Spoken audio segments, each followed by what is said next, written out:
Sleep is so important. Deep sleep protocol. Have a bad night of sleep. All about sleep. 8 months of perfect sleep. Men who sleep 5 hours a night have significantly smaller testicles than those who sleep 7 hours or more.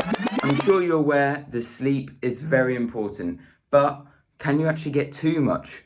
Well, that's what I'm going to try to find out in today's video, because as someone who usually gets about 8.5 hours of sleep a night, I'm going to try up it to 10 hours every single night for a week and see if I actually get a benefit from doing that or if it's just a waste of time. But as well as this, after tonight, I'm going to be adding in an additional bonus method every night of something that is supposedly going to help boost my sleep even more, and then I'm going to let you know whether I think it made a difference. But for now, it's 10 o'clock, so time to get to bed. Alright, so how did my sleep go? Well, before I tell you that, let me tell you what my additional bonus method was when I said I was going to add in a different one each day. So this one, I started out with a nice easy one just to exercise earlier in the day before going to bed. And I can confirm it does help, because I do this probably almost every day anyway. And compared to the 1 day a week where I have as a rest day, I notice I do actually fall asleep quicker and I'm a bit more tired. And also I notice it definitely helps increase your HRV as well. So yeah, definitely an easy way to help boost your sleep anyway is just to exercise earlier in the day. But anyway, in terms of how my sleep actually was, I put on screen my data right here. You're probably thinking that doesn't say 10 hours. Well, that's because I was in bed for 10 hours. I wasn't asleep for 10 hours because I don't immediately fall asleep. But I will try to, in at least some of the days, get 10 hours of actual sleep, which will mean having to be in bed for like 10.5 hours. But anyway, catch up you again tonight to tell you what the additional bonus is right before I go to bed. Because it is now the evening of day 2, and what I'm going to be trying today is the cold, or more specifically reducing my core body temperature, as I have been the past couple hours because I was at work, and it can be a fairly cool environment, especially if you don't wear extra layers. So I've reduced my body temperature nicely, which should help my sleep, but I've already got to think about getting ready for bed because I'm trying to go the 10 hours I'm doing is from 10 p.m. till 8 a.m. and you just start to realize like it is so long. That's what she said. Michael, please. But anyway, it's all to see whether it is actually effective, so I'll catch up with you guys in the morning. So that's another sleep down, just short of 9.5 hours tonight. So again, half an hour off, but that is just from being awake, and I think 15 minutes maybe to get to sleep, and then the other 15 minutes was from going to the toilet a couple of times, which actually is better than last night because I think it probably took me longer than 15 minutes to fall asleep, and maybe that was to do with the cold. So we'll see over the next few days if I can get to fall asleep even quicker. Maybe tonight's method will help with that, and yeah, hopefully I'll start to feel even fresher each morning, because obviously I don't expect to just feel amazing after just 2 days. That's why I'm doing it for a week, to see if maybe by the 7th day I'm used to it and everything's sort of is compounded together and I get like an amazing sleep. But before that, I have one question that I need to ask you. What does smoked salmon, spinach, avocado, buckwheat and chia seeds all have in common? Give up? Well, they're all high in magnesium, which supposedly helps you fall asleep faster and helps relaxes you, potentially even helps with muscle recovery as well. So obviously that's going to help with sleep and might mean that I can get into bed even faster like I was hoping. I was going to order magnesium tablets, but of course I actually forgot to even order them, and then they haven't even come yet. What are you?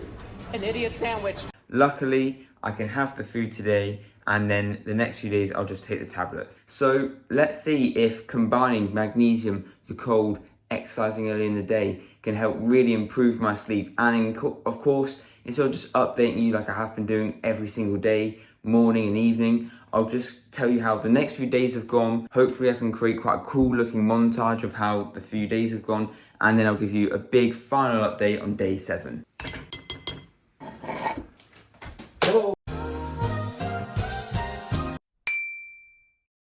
And so as I headed into day 4, I started to get used to this new routine, doing the same thing every day for the 7 days. All that I was doing differently was adding a new method. I get up, get my morning exercise in, the thing from day 1, open a window to cool myself down, take some magnesium, and of course I've got to add in a new method, so I put on a pair of blue light blocking glasses. But I'm not just wearing these glasses to look cool. I'm wearing them because they help block blue light, which supposedly will help me get to sleep faster by making my eyes less sensitive to light, so that it increases melatonin production, which is a hormone that helps you get to sleep.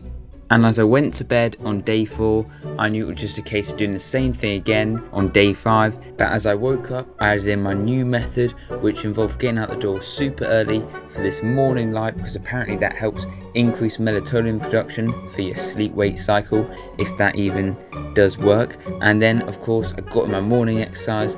Straight after that, I'll then just get on with the rest of my day before cooling down, taking magnesium, putting on my blue light blocking glasses, just so that I can repeat this all over again.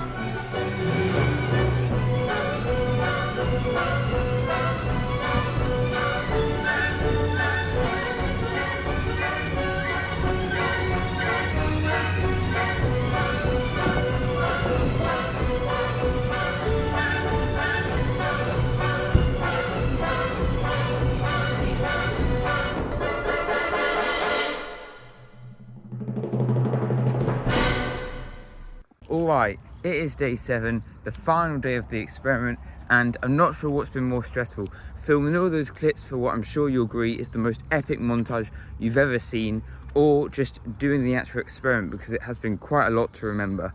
But that being said, actually last night's sleep was the best I've got so far, and it was actually over 10 hours, which is really good.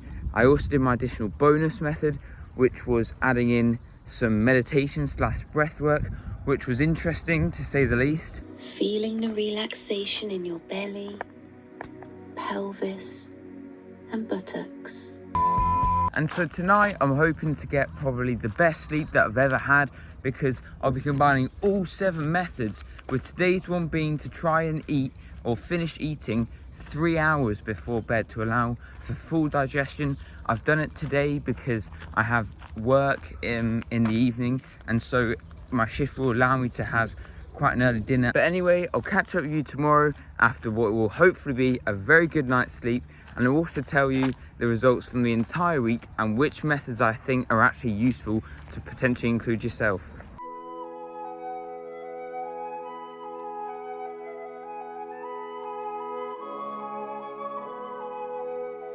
Alright, excuse my hair because I've literally just woken up. However, it was another good night of sleep, over 10 hours, which is 2 days now that I've done that. And across the week, I managed to average 9 hours and 49 minutes, which is actually pretty good, because that's over 10 hours in bed each night, just not quite 10 hours of actual sleep.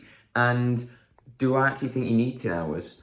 No, I don't, because I noticed pretty much no difference between getting 9 hours or 10 hours of sleep. I did notice a difference between getting 8 or 9 hours, so I would say that 9 hours is probably your sweet spot. In terms of the additional bonus methods I also did, I'll put that on screen now. And obviously the thumbs up and the thumbs down represent whether I think I actually got a benefit. I'm not saying that that is definitely true, but it was just what I found. But anyway, I hope you enjoyed this video, because I certainly did. So if you did, make sure to like and subscribe.